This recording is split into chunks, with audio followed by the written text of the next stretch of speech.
Hey folks, welcome back. Today is the 5th of April 2021 and I'm back here again with another Daily War update. I actually took the day off yesterday because it was Easter Sunday and honestly I didn't really see much happening.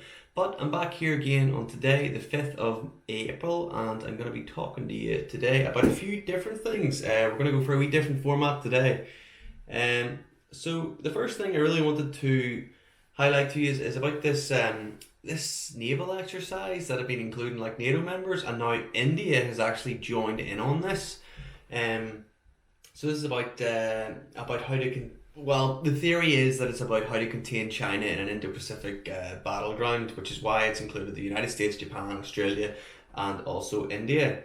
Um, so they've obviously been doing this naval course here for the last 3 days, and from what I can see, this has been promising results. Um, it's just basically been it's just been one of those things where they just need to get their coordination together in case of an eventual military operation, which is probably going to be happening around the Taiwanese Strait. Um, so it's good that they're actually getting together and getting their formations down, because obviously this is billions and billions and billions of pounds, and well, of currency in general. So it's essential that they are not wasted in the event of confrontation. Next up, we have got um, it's China. China basically on Xinjiang. So Xinjiang's obviously been on the news there recently, and essentially China are trying to defend themselves. They're in a corner and they're trying to defend themselves, and this is a very dangerous position for the rest of the world to be in because of China's strength and its connections, and essentially they're getting backed into a corner here where they either have to admit their fault or basically keep on fighting everyone else. And I think that they're going to keep on fighting everyone else except on a military battlefield now instead of just a verbal internet battlefield. Um, so yeah, essentially here they're saying about Xinjiang, and they've just been changing their tune about like how they weren't doing it, and now they're just like, okay, President Xi Jinping has came out and addressed it and said, look, because of the terrorism that's been happening over the recent decades, we have had to up to the security. And like, I mean, if you've ever heard stories or seen inside Xinjiang, it is a complete surveillance state, and there's a reason why it's like that, essentially because of apparently all the crime and terrorism, which I do understand. And whenever that there is happening in the community, there is literally nothing worse, but it completely chastises everybody in that community for maybe the fault of a few. And I'm not saying that it is the worst way to do it, but it kind of is. I mean, ruling with an iron fist essentially comes in, Mr. Happy Chinese man there. But yeah, I mean, considering the attacks in Xinjiang compared to the attacks everywhere else in the world, it's literally non-existent. But China have just stepped it up anyway. They've just been like, I don't know, there was a knife attack here one day. We're probably just gonna have to put the security camera on every street corner and make sure everyone's reporting. Obviously the Xinjiang's been in the news recently, and unfortunately they're just getting back more and more into a corner. And you know what happens when a rat's trapped in a corner? The strike. Not that I'm comparing the Chinese to rats or anything. It's just a metaphor. Now what have I got here? So this next one here is about the US withdrawal from Afghanistan. President Biden's team made the statement about how they were removing troops here from Afghanistan, which actually is weird because it's kind of on the border to Xinjiang, and there's like a little, like a bit like that there that's on the pretty much border on it. It's not a big border, but it's a border nonetheless. And there's been questions about what this could mean for China in relation to this here, because obviously the US military involvement in Afghanistan has been substantial over the years, and this here will mean that they could either divert the resources to the new frontier against China and maybe either Russia's, or it will essentially, because they're taking away that kind of peacekeeping thing that those Americans do. that means that there'll probably be more opportunity for the Afghans to cross over into Xinjiang and maybe cause more havoc. There's totally 100%, like there's a lot of different ways that you could view this here development, but I don't think that Americans taking the troops out of Afghanistan is going to be any way good news for China.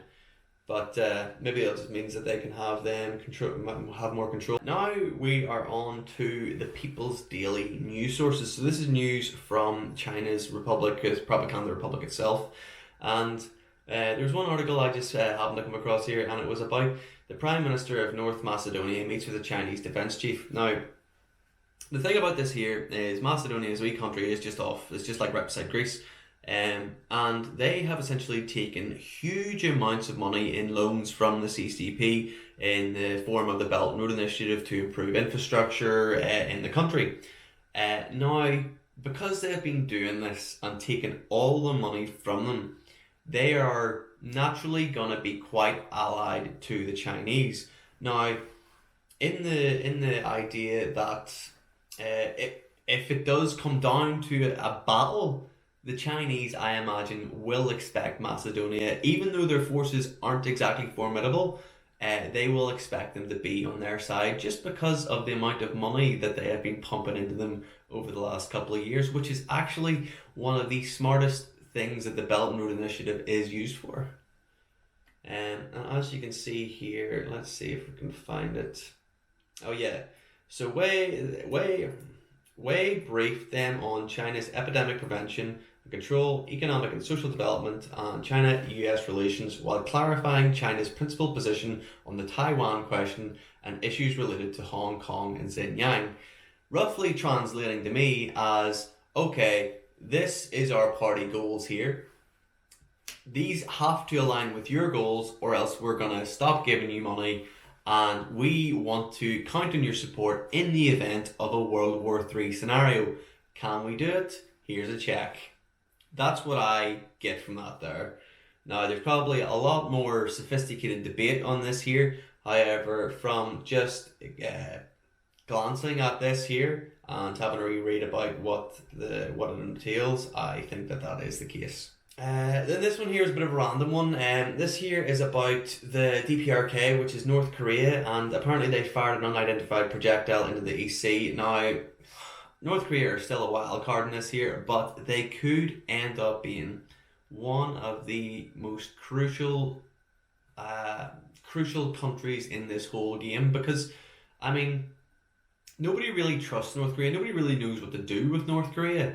And they have the potential to be really on anyone's side and even to be a betrayer. So, because of the way the leadership is there, like, I mean, I'm pretty sure Kim Jong-un is gone at the moment and his sister's taken over.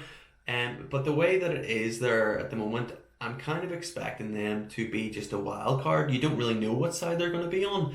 And I think that's just going to divert resources on the forms of, from the Axis powers and the Allied powers. So the fact that they're launching missiles into the sea and China don't know what they are, and probably nobody knows what they are. Next up, we've got the classic here. So although there's been enormous spending on defense for China there over the last 10 years, there is to be even more so between the years of 2021 and 2025 by Mr. Xi Jinping. Essentially, he just wants to get more and more strength to be the world's largest superpower. He doesn't want the US to have complete control anymore, and he instead wants them to be replaced by China. And from what we've seen of China's practices, I don't think that they would be the very best at being the world's largest military, just because I think that they would be a bit of a bully, and they wouldn't, like, I mean, I can't say, I obviously don't think that America, being the world's number one, like, Mr. Superhero Policeman, I don't think that they have got, obviously, the best intentions at heart the entire time, but I certainly trust their intentions a whole lot more than President Xi Jinping, although I would love to be convinced otherwise, because just from what I've seen about the power hungriness and the treatment of other countries and the treatment of other races, I just don't think that world number one superpower should be China. And that's exactly what they're going for here. And if they keep on, because they've got the money to back it up, if they keep on pushing it and nobody does anything, like eventually they are going to get to the stage where it doesn't even matter anymore. You could have the whole world team up against them, it wouldn't even matter. Um, but I think that this will all be resolved this month. Um, Another Chinese one here. The Chinese urges US to truly respect China's core interests. And, I mean, what could you say that it is China's core interest? I mean, it's the whole idea of globalization and China being number one. China is willing to respond to the expectations of all parties and continues to make its own efforts to this end. Of course it is, yes. China is supposed to be number one. But essentially, what that roughly translates as is there's this age-old question now about Taiwan, and Taiwan is viewed by China as theirs, and the entire world is just like, no, it isn't. That is an independent nation that is actually thriving by itself, and it's just it's China's basically asking people to respect our core interests. We are a big part of the world here, the global economy. You should be listening to us. We really want this here at the moment, and maybe in a couple of years' time, we'll really want this here too. But you have to keep on listening to us because this is our core interests, and it's kind of the same way that Russia has tried to expand their territory as well by claiming it's within the country's core interests. And you've got to just draw a line in the sand and just say, look, it might be, and you can't just be doing that. And that's why you've got countries like the US and, countries within the EU just being like, look, we stand up, Taiwan is a country. But dialogue is better than confrontation, and cooperation is better than confrontation. And I would really love them to actually reply back to the Prime Minister, Tsai Ing-wen, of Taiwan, because they just haven't been talking very much at all, and any attempt that Tsai has made to the Chinese has just been met with no response or just bad back. So whenever they say dialogue is better than confrontation, they only mean it between the two biggest boys in the room, the US and China. Anyone else doesn't matter. And the problem is, whenever China is number one, who is going to be on their level to have dialogue with them? Nobody. So you've seen the fact that Russia has been amassing troops on the Ukrainian border. Now, what they have claimed is that this is to defend against a NATO buildup. And as far as I'm aware, there was no NATO buildup at all to kind of provoke this here. So what he's basically turned around and said is like, he's moved troops in, and then NATO has been getting prepared for this here because it's just like, okay, there's troops amassing here in the border. And what has basically, he's just turned around and said, oh, there's now preparation for our troops massing on the border. This is obviously our preparation against NATO. And it's, it's the classic Putin's Russia. You've got to just say, oh, it's in our national interest. Oh, we're just afraid of the NATO. We're just, securing ourselves. But realistically, they made the first move, and they're just trying to pawn it off now that they didn't. So it's just pretty stinking. Moscow wants to avoid hostilities reigniting. I mean, if he really wanted to do that, he would never have moved the troops to the border anyway, because of the no provocation originally. So, I mean, realistically, it would work for the Russian people. No doubt they're reading this being like, oh, what the heck are NATO doing? But obviously, that's the brilliant thing whenever you're fed propaganda. The EU pledges unwavering support for Ukraine amid the Russian troop buildup. No doubt. So you've got the US and you've got Europe on your side now, Ukraine. What have they got? The Russia and China? It gets pretty close, isn't it? So since the beginning of 2021, didn't actually know this here, 20 Ukrainian soldiers have been killed in skirmishes with the Russian military. Oh, so maybe that's why they moved the NATO forces in Is it Russia? I don't know. It's hard to judge. But yeah, so Russia's government have still denied planning a military attack, but it hasn't denied any military movement in the region. From what the world is totally aware of now, Russia, you cannot keep a secret whenever you're moving around 25,000 troops. But yeah, folks, that is me for today. Thank you very much for watching. Today was the 5th of April 2021, and things are just kind of heating up a wee bit. And yeah, I just wish everyone would stay safe. I'll be back tomorrow for another update. Stay safe, folks. Take care.